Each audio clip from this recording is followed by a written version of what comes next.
오늘 우리에게 주신 하나님의 말씀은 로마서 3장 21절에서 31절까지 말씀입니다. 이제는 율법 외에 하나님의 한 의가 나타났으니 율법과 선지자들에게 증거를 받은 것이라. 곧 예수 그리스도를 믿음으로 말미암아 모든 믿는 자에게 미치는 하나님의 의인이 차별이 없느니라. 모든 사람이 죄를 범하였음에 하나님의 영광에 이르지 못하더니 그리스도 예수 안에 있는 속량으로 말미암아 하나님의 은혜로 값없이 의롭다 하심을 얻은 자 되었느니라. 이 예수를 하나님이 그의 피로써 믿음으로 말미암는 화목제물로 세우셨으니 이는 하나님께서 길이 참으시는 중에 전에 지은 죄를 간과하심으로 자기의 의로우심을 나타내려 하심이니 곧 이때에 자기의 의로우심을 나타내사 자기도 의로우시며 또한 예수 믿는 자를 의롭다 하려 하심이라. 그런즉 자랑할 때가 어디냐 있을 수가 없느니라. 무슨 법으로냐 행위로냐 아니라 오직 믿음의 법으로니라. 그러므로 사람이 의롭다 하심을 얻는 것은 율법의 행위에 있지 않고 믿음으로 되는 줄 우리가 인정하노라. 하나님은 다만 유대인의 하나님이시냐 또한 이방인의 하나님은 아니시냐. 진실로 이방인의 하나님도 되시느니라. 할례자도 믿음으로 말미암아 또한 무할례자도 믿음으로 말미암아 의롭다 하실 하나님은 한 분이시니라. 그런즉 우리가 믿음으로 말미암아 율법을 파기하느냐 그럴 수 없느니라. 도리어 율법을 굳게 세우느니라. 아멘. 영화 쇼생크 탈출에서 주인공 앤디는 억울하게 살인죄를 뒤집어쓰고 쇼생크 교도소에 수감됩니다. 잔혹한 환경과 폭력 속에서도 그는 절망하지 않고 20년에 걸쳐 교도소를 탈출할 계획을 세우고 실행합니다. 그는 희망을 버리지 않는 것이 얼마나 중요한지 보여주며 결국 쇼생크 교도소를 탈출합니다. 앤디는 감옥에 있는 동료들에게 희망을 잃지 말라는 교훈을 남깁니다.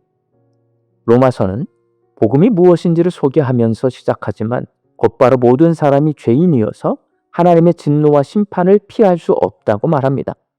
그래서 죄인인 사람에게 과연 희망이 있을까 하는 부정적인 생각을 갖게 됩니다. 그런데 오늘 본문 말씀에서 희망을 잃지 말라고 말씀하십니다. 본문 21절 말씀입니다.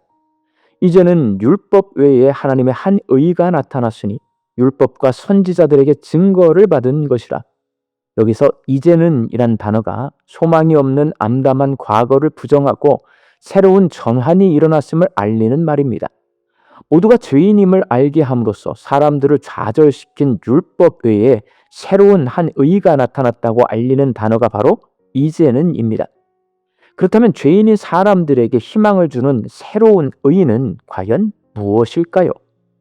그 새로운 의는 예수 그리스도의 속량을 통해 주어진 대속의 은혜입니다. 오늘 본문 24절 말씀입니다. 그리스도 예수 안에 있는 속량으로 말미암아 하나님의 은혜로 값없이 의롭다 하심을 얻은 자 되었느니라. 여기서 속량은 전쟁포로나 죄수가 노예시장에 나왔을 때 이들을 값을 주고 사거나 값을 치르고 풀어주는 것을 말합니다.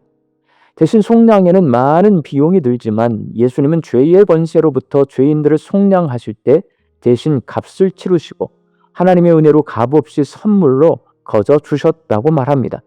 그래서 예수님의 속량을 대속의 은혜라고 부릅니다. 이 대속의 은혜는 믿음으로 주어집니다. 본문 22절 말씀입니다. 곧 예수 그리스도를 믿음으로 말미암아 모든 믿는 자에게 미치는 하나님의 의인이 차별이 없느니라. 하나님께서 대속의 은혜를 어떤 공로가 있는 사람에게가 아니라 믿음이 있는 사람에게 차별 없이 주신 이유는 모든 사람이 죄인이고 의인은 한 사람도 없기 때문입니다. 그래서 하나님은 행위를 요구하지 않고 믿음을 요구하기로 하셨습니다. 여기서 믿음으로 말미암는다는 것은 두 가지를 의미합니다.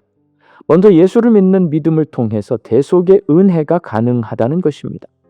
하나님의 구원 역사에 우리가 스스로의 힘으로 이룬 것은 아무것도 없습니다. 오직 하나님이 이루신 역사를 믿음으로 받아들일 뿐입니다. 둘째, 그러기에 여기서 믿음은 우리의 믿음이 아니라 그리스도 안에 있는 신실함을 의미하기도 합니다. 하나님과의 약속을 어기는 신실하지 못한 우리와는 대조적으로 예수님께서 끝까지 신실하게 순종하심으로 우리를 위한 화목제물이 되어주셔서 우리를 속량하신 것입니다. 이렇게 신실하신 예수님의 사역에 기초하여 우리가 예수님을 신뢰하며 우리의 죄를 자백하면 예수님은 신실하고 의로우셔서 우리를 모든 불의에서 깨끗하게 하실 것입니다. 하나님은 믿음이 있는 사람을 의롭다 하시려고 죄인들을 속량하셨습니다. 본문 26절 말씀입니다. 곧 이때에 자기의 의로우심을 나타내사 자기도 의로우시며 또한 예수 믿는 자를 의롭다 하려 하심이라. 예수님 안에 있는 속량은 하나님이 예수 그리스도의 피로 예수를 화목제물로 세우셨다는 것입니다. 화목제물은 인간의 죄를 깨끗하게 하고 죄로 진노하신 하나님과의 관계를 회복시키는 역할을 합니다. 하나님이 이렇게 예수 그리스도를 화목제물로 삼으신 것은 우리를 죄로부터 깨끗하게 하실 뿐만 아니라 하나님 자신의 의로우심도 드러나게 하심입니다. 하나님은 우리의 죄를 예수 그리스도를 통해 합당하고 공정하게 심판하셨고 이것을 통해 하나님의 공의를 드러내셨습니다. 본문 26절 말씀입니다.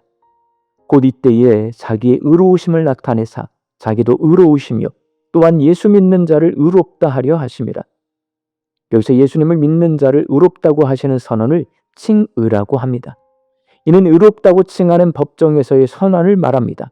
곧 의롭지 못한 죄인을 예수 그리스도를 믿는 믿음으로 인해 의롭다고 선언해 주시는 것입니다. 그리스도 안에 있는 속량은 우리를 이신 칭의의 역사로까지 안내하는 것입니다.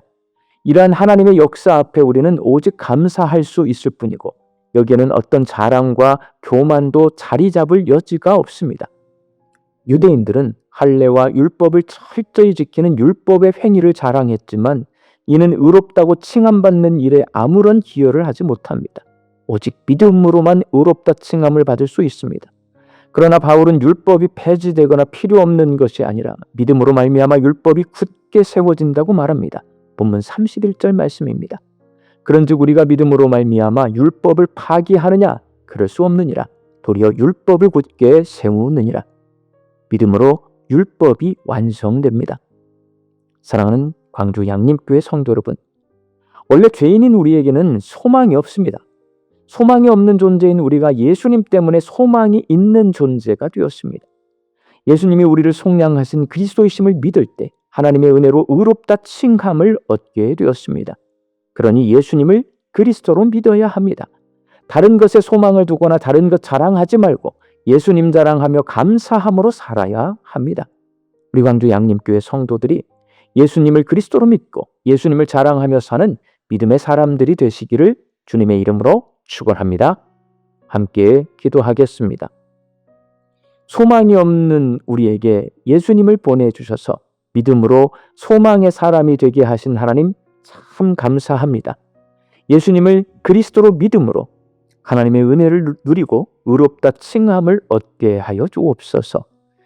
다른 것 의지하거나 다른 것 자랑하지 않고 예수님 의지하고 예수님 자랑하며 사는 믿음의 사람들이 되게 하여 주옵소서. 말씀 듣고 세상을 향해 나아갑니다. 이 한 주간 저희들이 함께 기도합니다.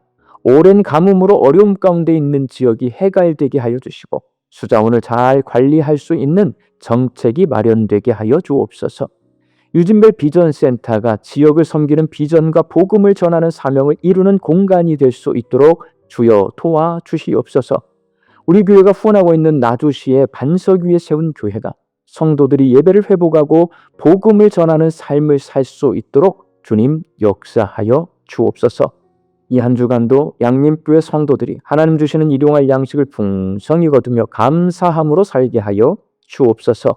사랑하는 내 가족과 자녀들이 믿음 안에서 살게 하여 주옵소서. 예수님을 그리스도로 믿고 예수님을 자랑하며 사는 믿음의 사람들이 되게 하여 주옵소서. 육신 연약해서만 낫기를 간구하는 환우들이 있습니다. 예수님의 능력으로 치유함을 얻게 하여 주시고 오랜 시간 침상에 누워 계시는 장기 환우들과 어르신들이 천국 소망 붙들고 오늘 이 하루를 살게 하여 주옵시며 애쓰고 힘써서 돌보는 가족들 위에 새 힘을 더하여 주옵소서. 예수님의 이름으로 기도하옵나이다. 아멘.